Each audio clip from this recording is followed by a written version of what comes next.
Durante este mes de agosto compartiremos las reflexiones más íntimas del promotor del Carnaval Dominicano, Juan Dagoberto Tejeda Ortiz. Sociólogo, folclorista e investigador, Dagoberto ha aplicado el método científico a los estudios sobre el folclor nuestro, logrando que los dominicanos nos apropiemos de las expresiones culturales, artísticas, creativas y espirituales. Junto a doña Milagros Ortiz Bosch en 1983, Dagoberto fundó el Desfile Nacional de Carnaval que disfrutamos cada año en el Malecón de Santo Domingo. ¿Quieres saber más? Pues no te pierdas esta historia que estaremos contando sobre esta reserva dominicana. ¿Qué te ha costado a ti ser quien eres? No me di las consecuencias, ni siquiera lo que pueda ocurrir ni lo que digan, sino tratar de ser yo mismo y de hacer lo que yo entienda que debo de hacer para no arrepentirme. El arrepentimiento es sinónimo de la falta de identidad, porque tú haces las cosas o por conveniencia, o por obligación, o porque te paguen. Mientras que la espontaneidad de ser tú te obliga nunca a transigir con lo que tú crees, con tus principios, con tu ideología. Y uno tiene que luchar por la autenticidad, no importa el costo. La felicidad, el amor. Cuando tú encuentras el amor, tú eres feliz. Y si tú eres feliz, la vida te parece siempre que no viene la noche, que siempre es de día. Y cuando llega la noche, lo que hay son estrellas y luceros. Y tú nada más ves el infinito y la plenitud. Pasan, le dan un título en la universidad y lo primero que hacen es divorciarse, es cambiar a la mujer. Porque ya la mujer no tiene su estatus y él no se lo puede presentar a sus amigos. Eso es llegar al límite de la mediocridad. Ahí tú has perdido la esencia de la humanización y has perdido la esencia de ser tú. Ya desde ese momento tú vas a hablar en función de que tú eres el abogado. Vas a comportarte por cómo se comporta el abogado. Ahí mismo déjate de ser tú. Una careta para permanente. ser otro.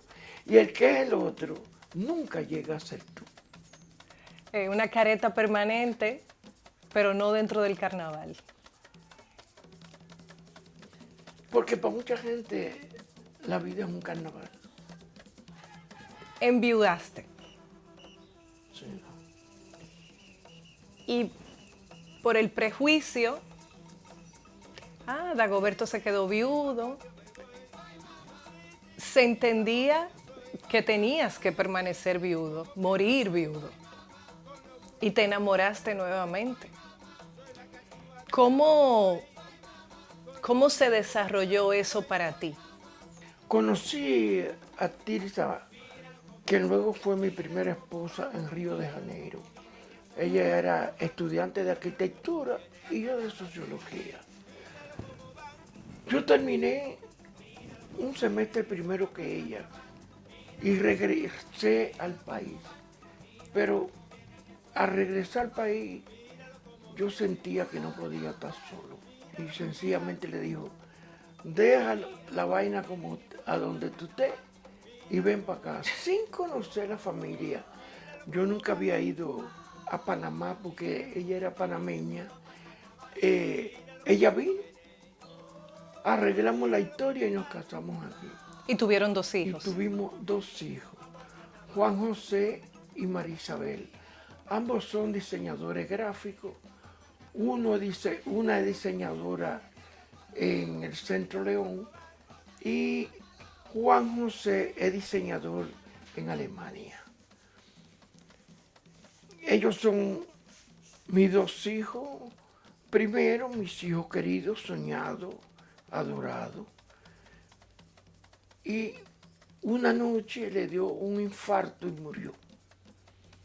Para mucha gente, yo tenía que quedarme soltero, yo no podía casarme, porque significaba que no la quería. Pero ella y yo habíamos hablado varias veces y ella estaba de acuerdo que eso lo decidía yo, me casara o no, si ella moría primero. Y en efecto, yo le tengo terror a la soledad. Yo crezco con otra gente. El amor es que me hace crecer. Entonces, yo decidí casarme y me encontré con un ser que, bueno, todos los días yo digo gracias, gracias, gracias, gracias, que se llama Amarili. Y Amarili me dio una hija para mi felicidad final y total. Se llama mi hija, yo le digo mi princesita. Esa princesita es la luz de mis ojos. Yo decidí alargar mi vida por ella y por Amarili y por mis otros 2 hijos y mis hermanas. Yo tengo unas hermanas que me adoran, que a veces creen que son mi mamá, pero de todas maneras yo me siento feliz. ¿Te celan? Totalmente, me celan, me cuidan, me sobreprotegen, creen que yo soy un bebecito.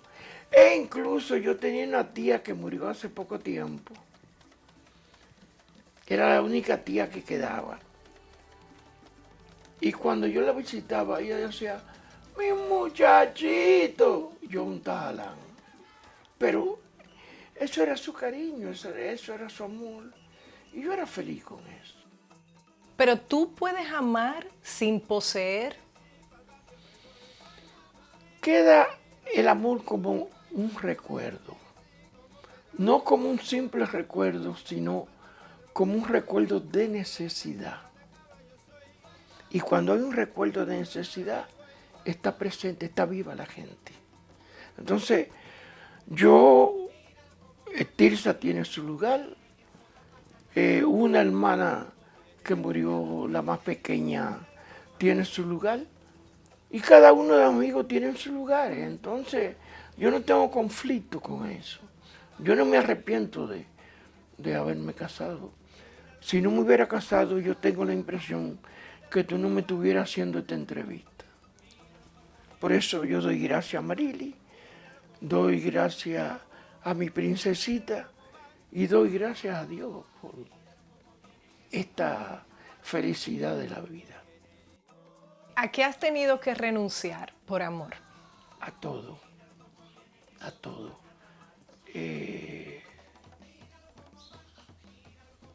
Yo pienso que cuando tú encuentras a quien querer y quien te quiere a ti, ya no son 2, ya es 1. Entonces, sencillamente ese 1 tiene que multiplicarse para poder crecer y ser grande. Entonces, ¿qué le importa realmente a uno?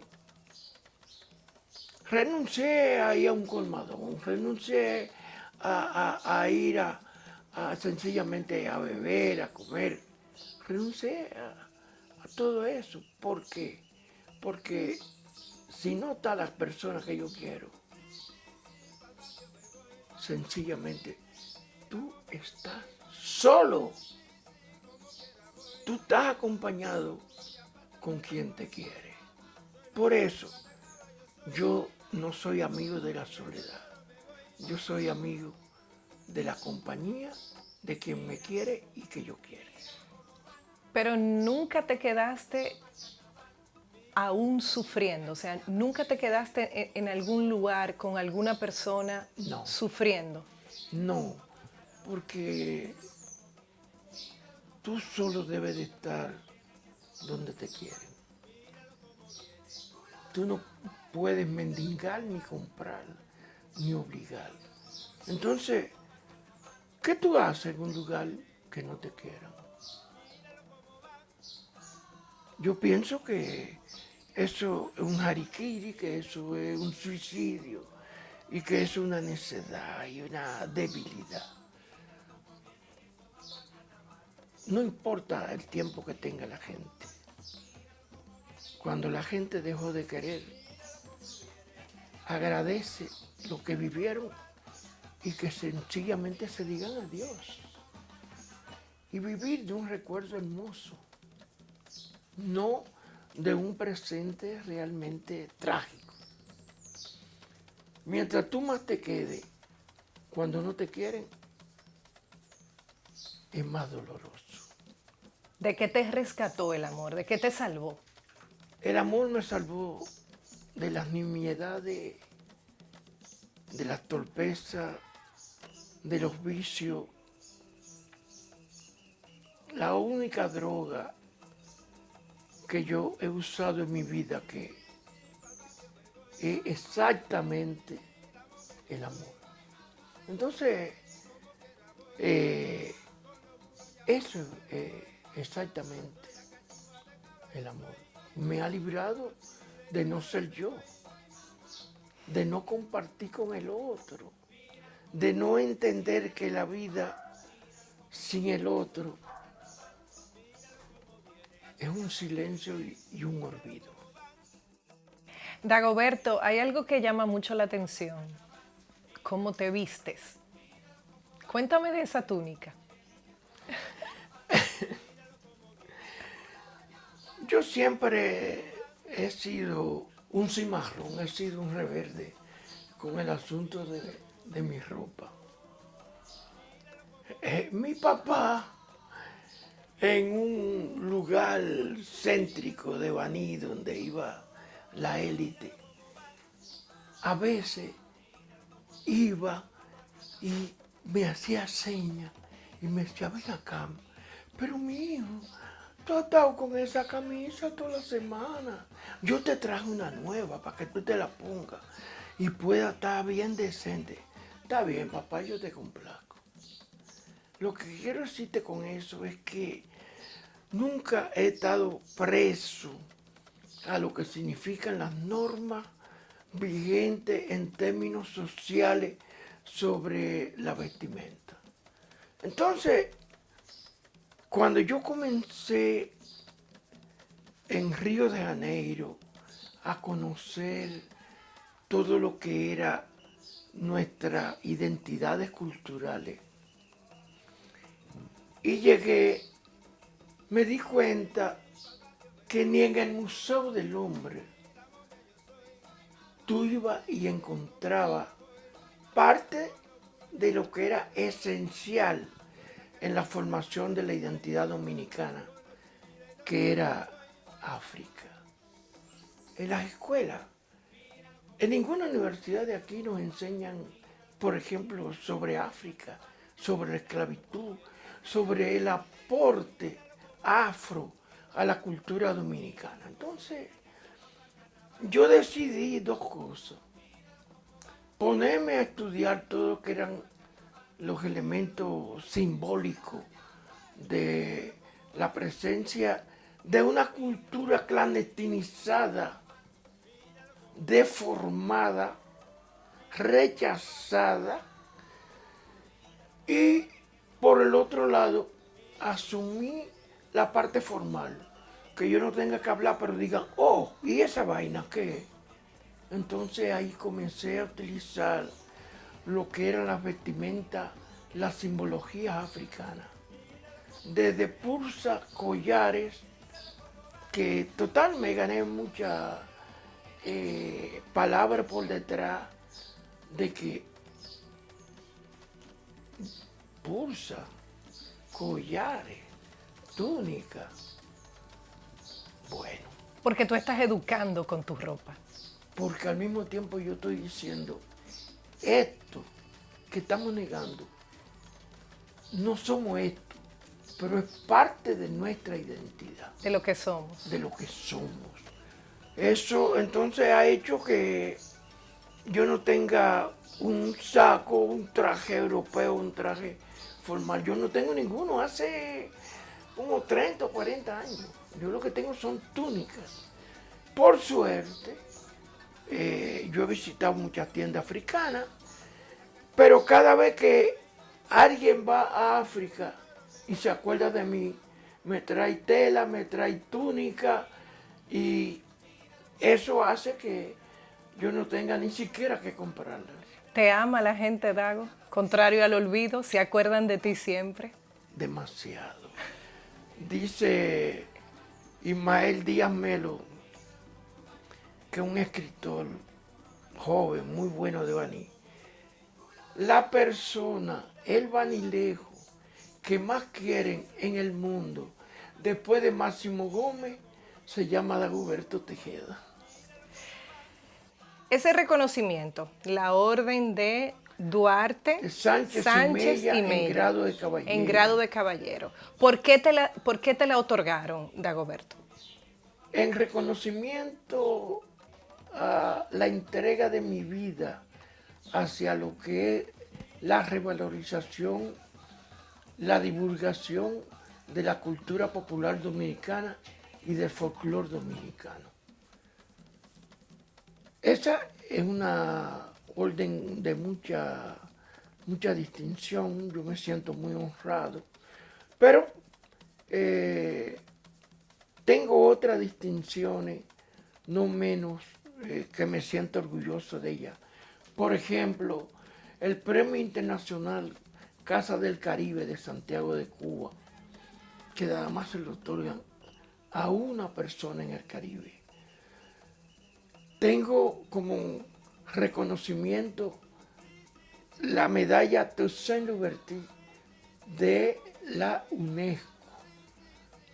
Después tengo reconocimiento de casi el Senado de Puerto Rico, la Cámara de Diputados Dominicana, de todos los ayuntamientos, de ayuntamientos como Lamartine, eso es en Guadalupe, o de Naguanagua, como es estado de Valencia en Venezuela. O sea, yo tengo la satisfacción de haber recibido incluso de Haití, he recibido del Caribe una cantidad de distinciones que lo que hace es sentirme honrado, pero al mismo tiempo comprometido. Te dice lo que tú has hecho y estás haciendo vale la pena, pero no puedes dejarlo. ¿A qué reflexión, Dagoberto, te lleva la muerte repentina o inesperada de un amigo que has admirado o de una persona que has querido mucho? Yo vivo escribiendo y yo soy notámbulo.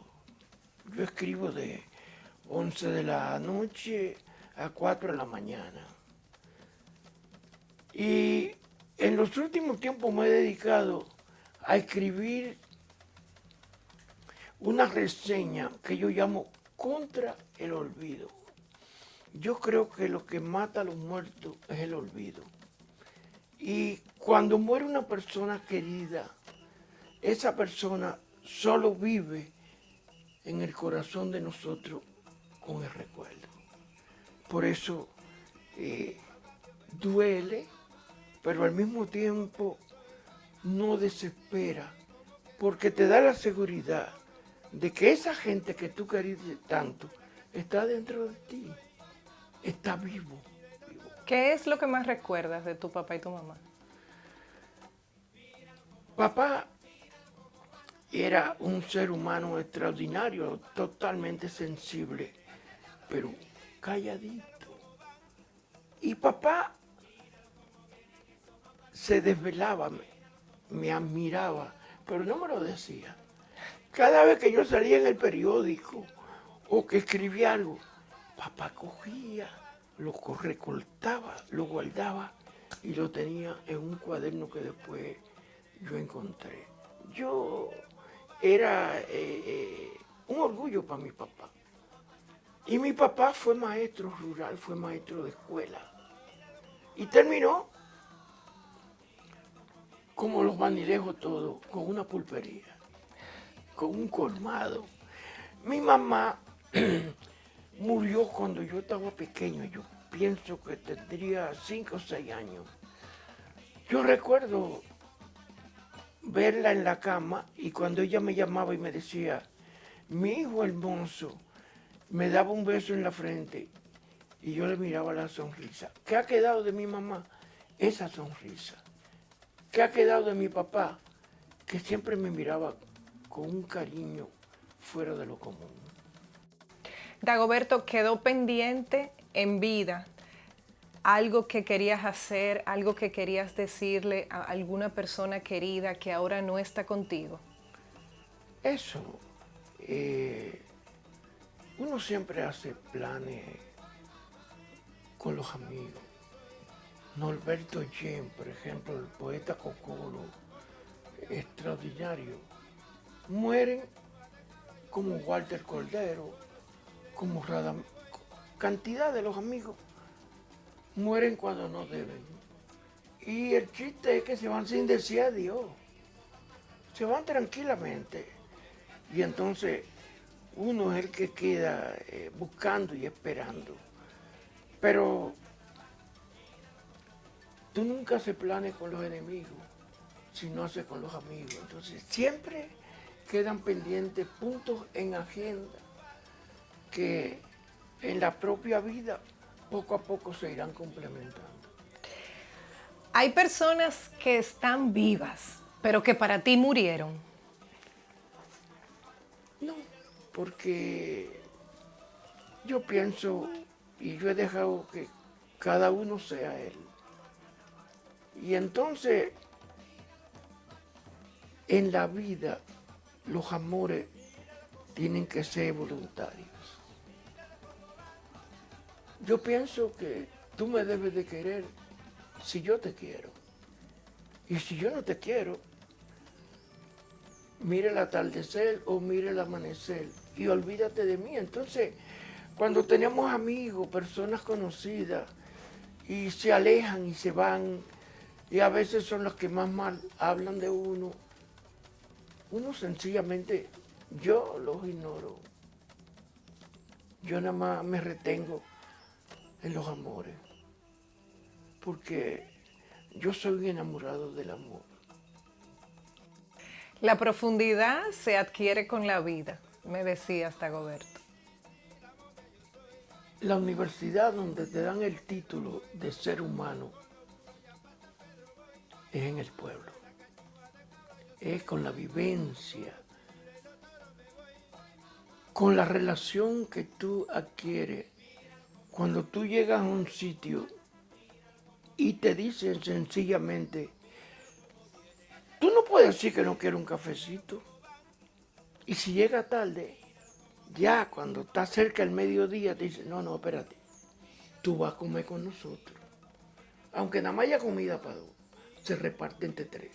Entonces, esa generosidad es lo que permite el reencuentro con lo que realmente somos como seres humanos.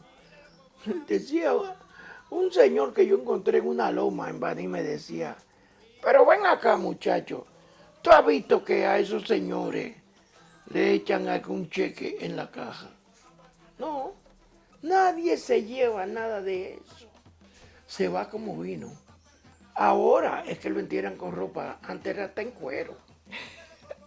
Pero tú me decías que te hiciste sociólogo Así. cuando Yo recibí dejaste en Río de Janeiro. de memorizar todo aquello que aprendiste en la universidad. En Río de Janeiro, en la Universidad Católica de Río, después de 4 años me dieron un título que decía licenciado en sociología.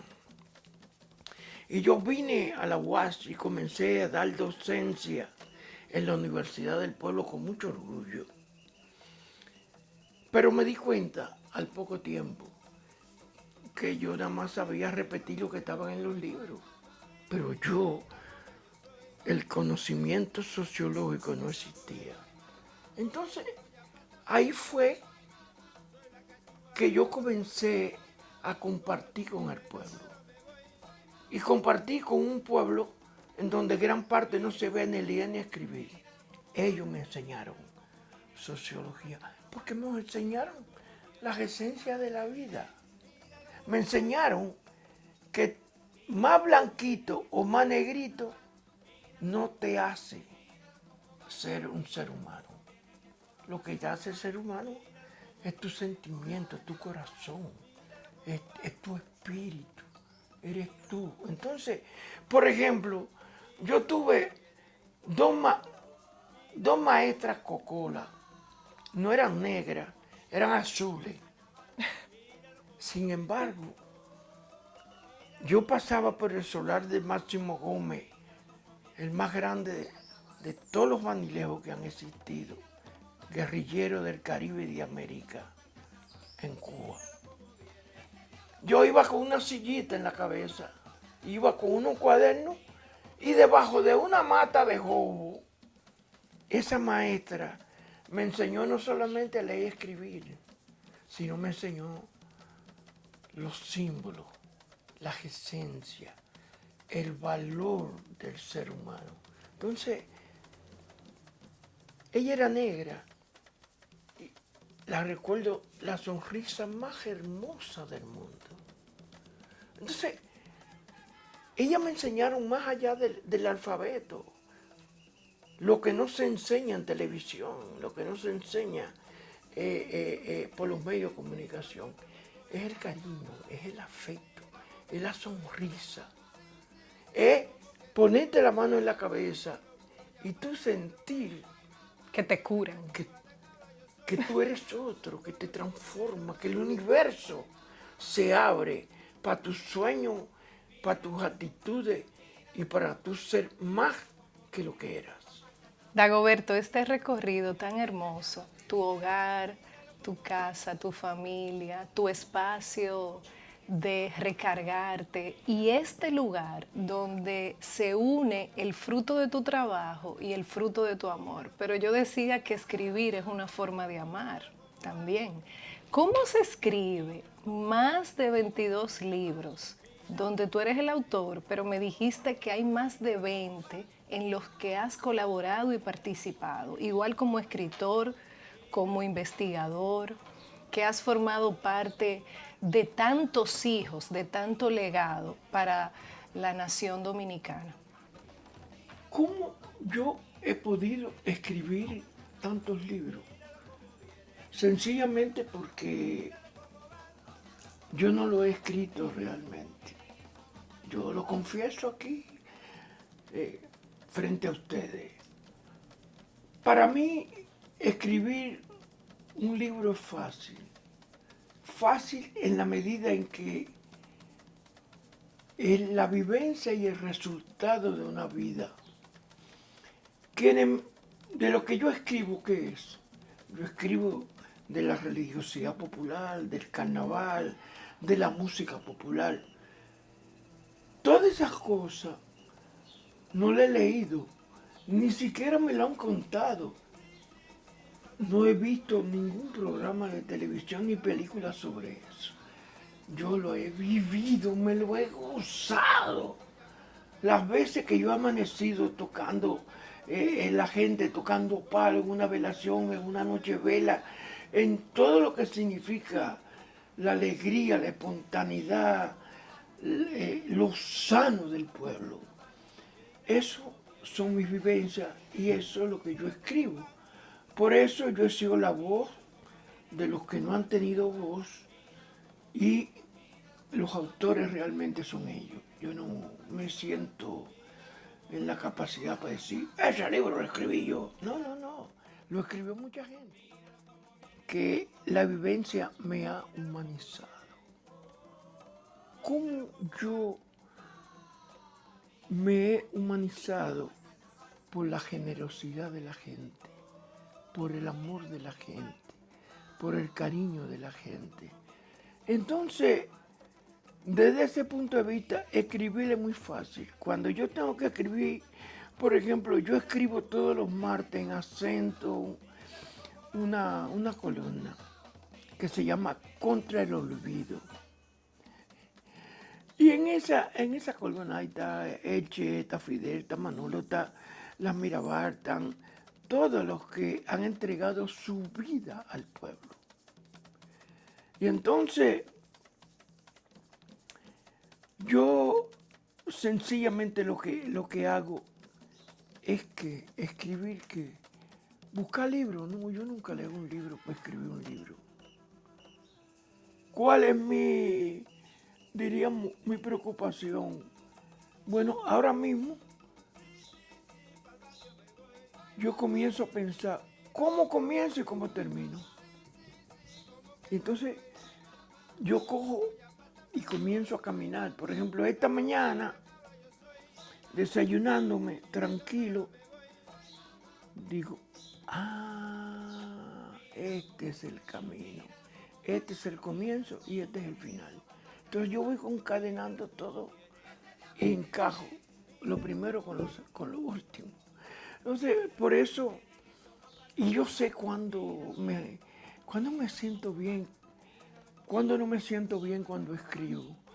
Cuando yo me siento bien es cuando, si el que estuviera escribiendo fuera de mí mismo, entonces yo digo, pero si soy yo el que estoy ahí.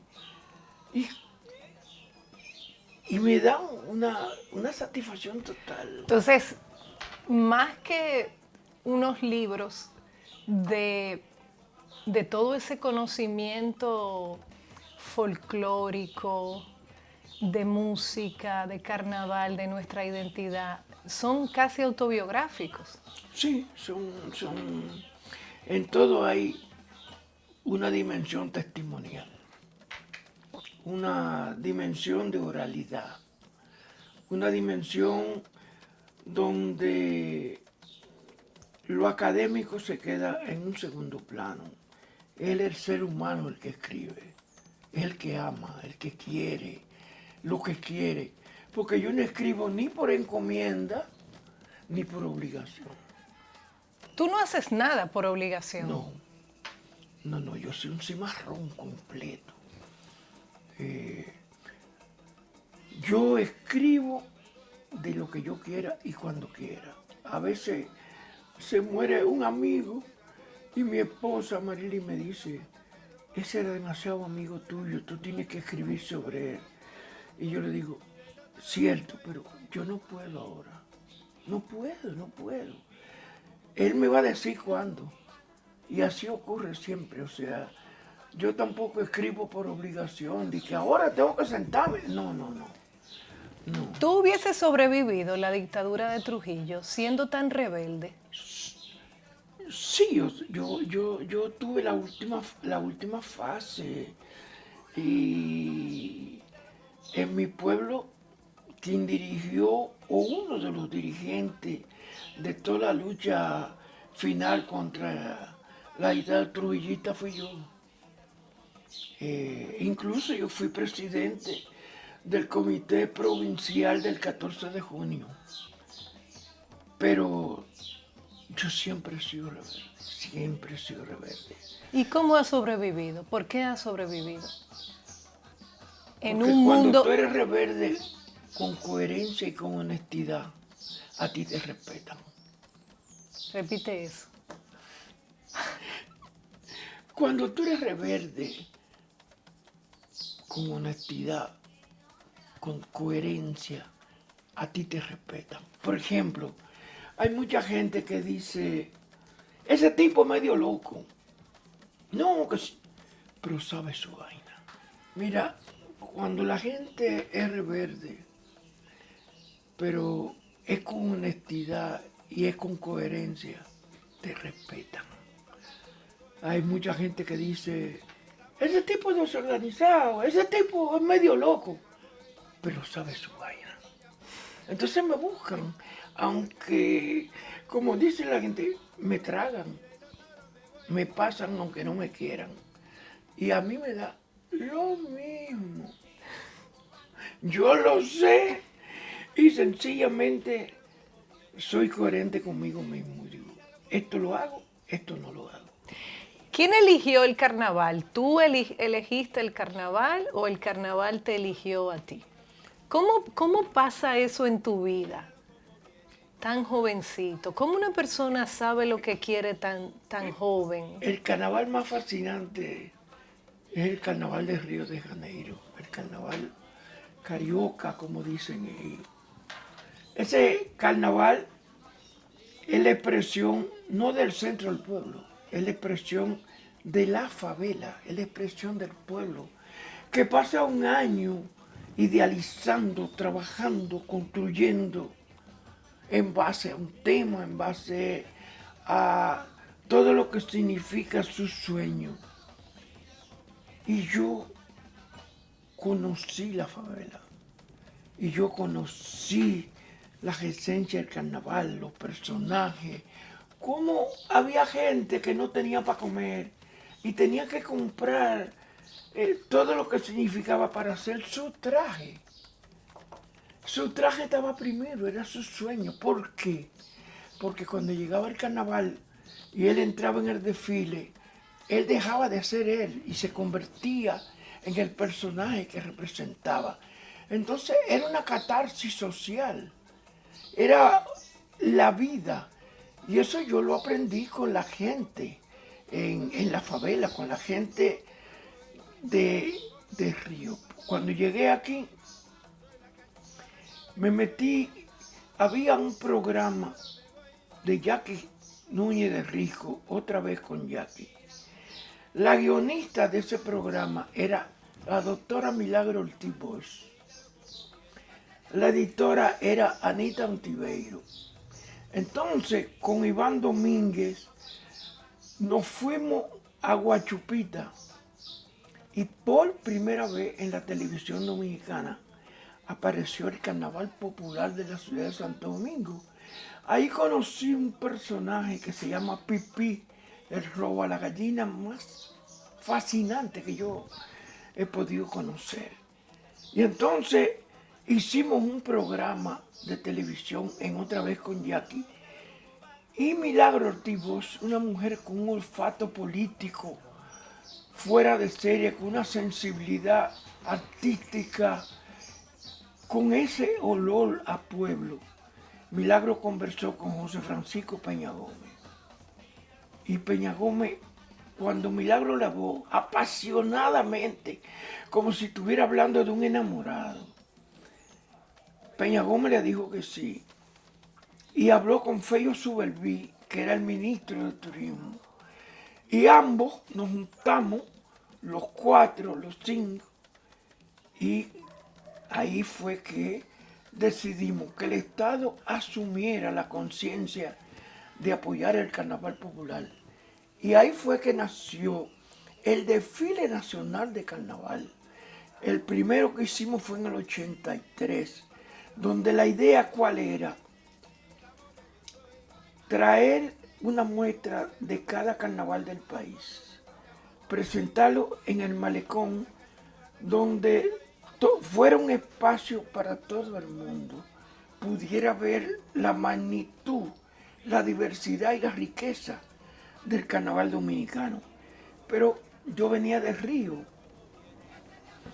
y venía con una visión crítica.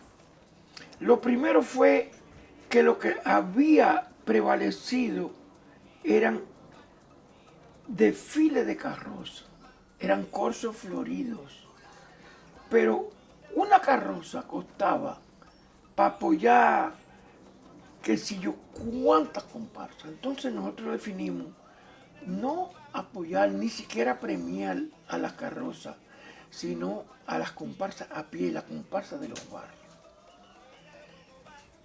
El símbolo que se llamaba Rey Momo era un símbolo europeo.